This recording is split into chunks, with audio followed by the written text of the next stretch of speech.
between Arsenal and Brighton. The Gunners are through. This will be the last attempt to make it 3-0. Brighton were good in the opening period, but spurned their opportunities. Arsenal have taken theirs. Can they grab a third? In comes the delivery. It's towards the far post. Van Hecker away. And then Welbeck's header, and the referee blows for full time. Well, it took a brilliantly worked goal to break Brighton down. NWANERI on the end of it after terrific football from both Lewis Skelly and Mikel Merino. Delightful flick for Lewis Skelly. NWANERI with an inch-perfect shot that was spinning away from Jason Steele into the corner. And then 14 minutes from time, Harry Mananusi's effort was well saved by Steele, but SAKA on hand to take a touch and then fire in for 2.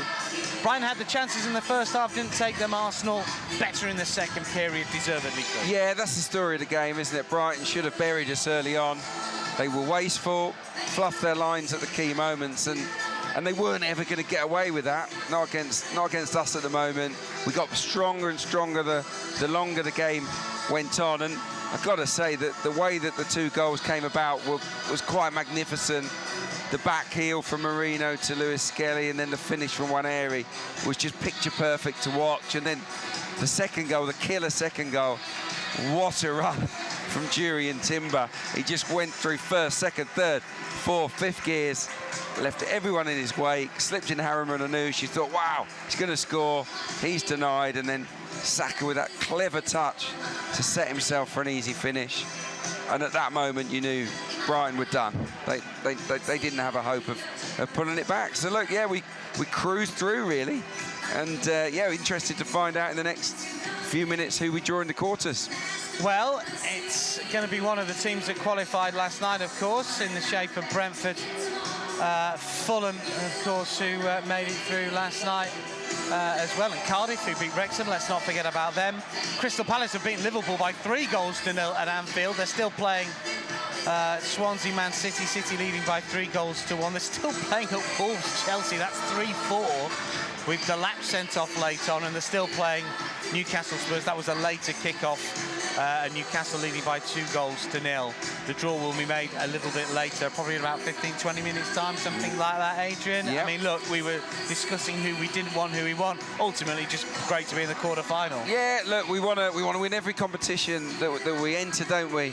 And yeah, we'll just take who we get, and look, we're certainly playing well enough. So I think if other teams are looking for teams to avoid, I think Arsenal are probably top of that list at the moment. So let's not worry too much about who we get. This team is flying, and tonight is another clean sheet win in the bag. Enjoyed it. Let's hand you back to Timsy and to Jeremy and all of the live from M5 crew. Well, Brian took a little bit of time to break down, but we got there in the end. A little bit of quality from NWANERI and SAKA to finish the job. As we hand you back to all the gang upstairs. Full time here, Arsenal 2, Brighton 0.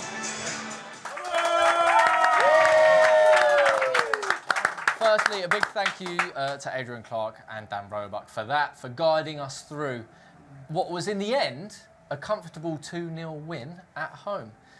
Jez, thoughts on the second half? Because it wasn't looking like that in the first half. No, even the beginning of the second half was still, still the same. And then obviously scoring that first goal just changed everything. Then few changes, few substitution, make it very strong at the back when you've got Gabriel and Timber coming on. Suddenly we look much stronger defensively. And yeah, scored that second goal, and that was game over, really. Yeah, right. I wanna not name and shame, but identify and shine a light on the people who did say 2-0. Who said 2? I said 2-0. 2-0. 2-0. Jez? Yeah, no, I thought we were going to concede a goal, and we didn't. So you know what? We came close, to be fair. Another clean sheet, brilliant. No, great. But let's. Let's talk about that. But let's talk about that though, because even there, where it wasn't maybe our absolute best defensive performance, where we let quite a few shots on goal and that sort of thing, to still keep a clean sheet, what sort of a message does that send to ourselves, to the manager, and to opposition teams as well? Obviously, it's great. Do you know what I mean? It's brilliant. Again, a clean sheet again without the main, the main defense and the main keeper. I think Kepa's been great today as well. He's made few saves that could have gone in. So So yeah, big shout out to him as well. But yeah, no, obviously it does now everybody start thinking, well, we just can't score against Arsenal. So obviously start playing on the mind of players that playing, next game will be the same. Players just think, what have we got to do to score against them? Even when we create chances, there's still someone there to block it or the keeper to make a save. So yeah, the longer we can carry on that record and just keep not conceding, then you've got a massive chance of winning games when you don't concede goals. Yeah, for sure.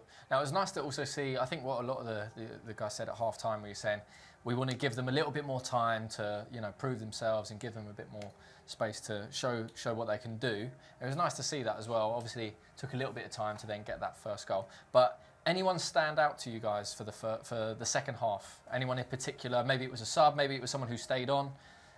Well, I think everyone knows who I'm going to go for at the moment. It's got to be... It's between two players for me, but I'm going to go with my boy in Harry Menanous, who did, get a shot off where Saka did take the advantage after it was saved. But I do believe, you can see his hard work already, like the way he presses, like it's there. Like the fundamentals are there for him.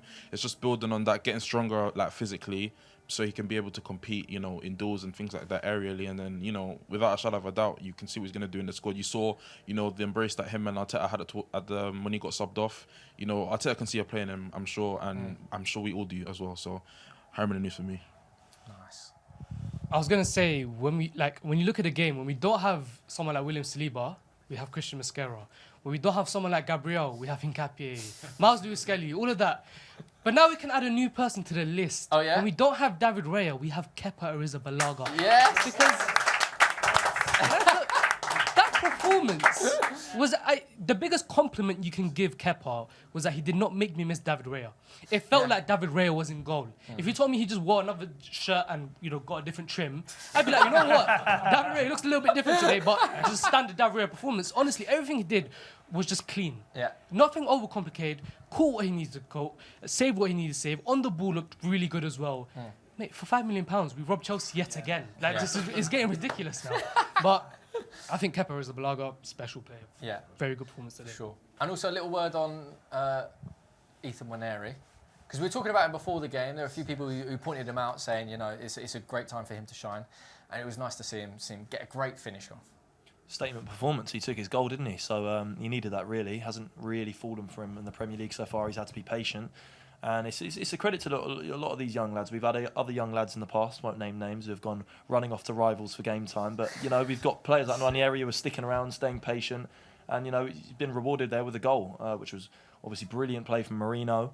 And then I think it was Lewis-Skelly who cut it back to him. So it was a nice little bit of link up from those two. And, yeah, he deserved the goal. He's playing really well other than the goal. And then obviously Saka with the second, thanks to Menanous. Great bit of movement from Menanous, a good finish.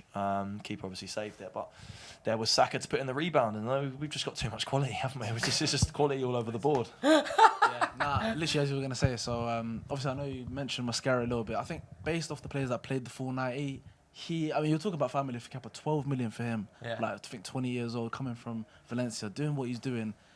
Every single time he's getting an opportunity, getting a chance, he's taking it fully. I think he's an incredible defender. And it's getting to a point now, I was telling the guys, I'm a bit concerned that if he is just putting these performances away, maybe he might think, put William, I want to start, mate. But nah, honestly, I think he's incredible. But I know he got subbed off early, but Max Diamond, man, I mean, that guy, man, he's generational. Like, honestly, 15 years of age. And I think every single time in that first half, I think he had like 6 take-ons, completed 5 of them. Like, every single time, just that positive energy on that right-hand side. And I think he's good enough to be starting Premier League games now. Or not starting, but at least contributing off the bench, sorry. I don't want to put too much pressure on the kid, because I said he's only... Generational talent, but don't want to... No, that's what I'm saying. I was just picturing Messi, but yeah. Of course, I don't want to put too much pressure on the guy, because he's only young. But I think from what I've seen, pre-season in promising general, signs, innit? incredible talent, man. For sure. And over this end, any final thoughts on second half, favourite players? I just want to mention Kepa again. I think. Oh, you did shout right? Yeah, you said. I think games like this, like I mentioned before, is obviously really important for his confidence. And let's not put away the fact that he is a very up there goalkeeper. He's got more than enough experience. So we've actually got a very good second choice keeper. So yeah, very glad for him. He got a clean sheet today. My bad for saying 2-1. I didn't doubt him. I didn't doubt the team. Yeah. But very very glad with the result, aren't we, Dad? Yeah, nice. I just want to wrap up by saying tonight highlighted the squad depth we had. Yeah. We all said it's a team no one expected in a normal game, not normal game, but obviously you're not going to start a Premier League match with that team. And they were all outstanding. Yeah. No one looked like they haven't played. I know we said that they haven't played together, but they all covered each other and they showed Brighton are a quality side. We weren't playing a lower league team, and they were all brilliant. Yeah. We're just so good. Yeah, the squad but depth is fantastic, for and sure. this showcased just how good, and that's why everyone is worried about us this season. And rightly so. No, it's great. The squad depth definitely been that, and I think as well, Jez, maybe you can speak on this. The culture that Mikel has been able to instill in Arsenal, where no matter who's playing, I think every single one of those players is like desperate to win. And he's talked about this a lot in press conferences, interviews. He's like, the will to win. He's like, he needed to get that right, is that everyone does their absolute utmost, is desperate to block tackles, to not concede, to score, and then to win goal. Like, how important is that for this team going forward? Like, the fact that they know not even the absolute best maybe starting 11 can play, and yet everyone is still so together and so determined to get that win. Well, it's belief, isn't it? I think as a manager, the hardest job, it's not finding the quality, because we've got quality, so is Liverpool, so is Man City. You know, there's quality players in the Premier League in every team. It's just making your player believe they're the best, making them believe that they're going to win the Premier League, making them believe that, you know, every week you're going to win the game. And that is something that, as a player, there's doubt, there's fear, there's all that creeping up. When you haven't scored for, 5 games as a striker, you start questioning yourself. What am I doing wrong? Like, what's going on? Why can't I score? But them guys seems to just all really believe in themselves, believe in what Mikel is doing. And the whole squad, the whole squad, doesn't matter if you know one of the starting 11 in the Premier League and in big games. We've seen it tonight. They're all in that together as a unit, as a team, and they want to win stuff. And that's the mentality you need. Nice, and we are on to the next round of the Carabao Cup, so it's looking good. That's another piece of silverware we might be able to get at the end of the season. Please. And that's all from us today. So, Jez, thank you so much. Thanks, Massive boys. round of applause. Round of applause for yourselves. Great guests today, live from M5. And, of course, everyone back home tuning in, wherever you are, thank you so much. Thank you for getting involved in the show, and we'll be seeing you again very shortly from the Emirates, live from M5. We'll see you soon.